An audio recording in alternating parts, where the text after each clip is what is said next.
નમસ્કાર, હું છું પ્રિયા અને તમે જોઈ રહ્યા છો જનતા કી જાણકારી ન્યૂઝ।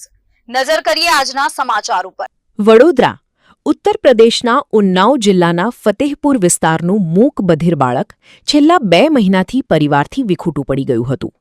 બાળક બોલી કે સાંભળી શકતું ન હોવાથી તેની ઓળખ અને પરિવારની શોધખોળ મુશ્કેલ બની હતી।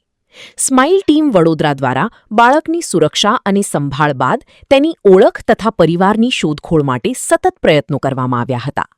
સંબંધિત તંત્રના સહયોગથી પરિવારની ઓળખ થયા બાદ જરૂરી ચકાસણી પૂર્ણ કરી બાળકને સુરક્ષિત રીતે તેના વાલી સાથે પુનઃમિલન કરાવવામાં આવ્યું હતું। આ પ્રસંગે નોડલ અધિકારી મહેશભાઈ રાઠોડ, ક્રાંતિકારી સ્વામી શ્રી માર્ગ્ય સ્મિતજી, ડોક્ટર કનુભાઈ લિંબચિયા, મોતીભાઈ જાંબુ અને પ્રકાશભાઈ ઓઝા ઉપસ્થિત રહ્યા હતા। બાળકના પરિવાર સાથે મિલાપ થતાં સૌએ આનંદ વ્યક્ત કર્યો હતો। બાળ કલ્યાણ સમિતિના અધ્યક્ષ મેહુલભાઈ લાખાણી તથા સાંપ્રત સંસ્થાના પ્રમુખ મહેન્દ્રભાઈએ સ્માઇલ ટીમની કામગીરીને બિરદાવી શુભેચ્છાઓ પાઠવી હતી। રિપોર્ટ નટવરલાલ ભાતિયા।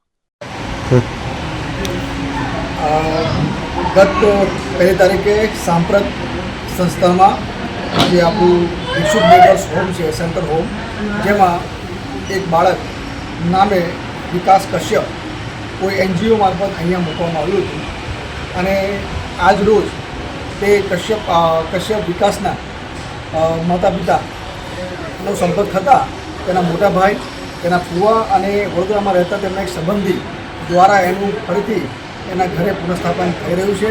એ વાતનો આપણને આનંદ છે કે બાળક એના ઘરે ફરીથી પુનઃસ્થાપિત થઈ રહ્યું છે અને આ માટે સાંપ્રત સંસ્થા ખરેખર ખૂબ જ સરાહનીય એમણે કામગીરી કરી કે અહીંયા એમના સંબંધીનો સંપર્ક કર્યો અને ત્યાં ઉત્તર પ્રદેશ ઉન્નાવ અને એના ગામ સુધી સંપર્ક કરીને એના મોટાભાઈ અને ફુવાને અહીંયા બોલાવીને આજે આ બાળકને સોંપવામાં આવ્યું છે। એ ખરેખર ખૂબ જ ઉત્તમ કામગીરી એમની દેખાય છે। જય હિન્દ, જય ભારત।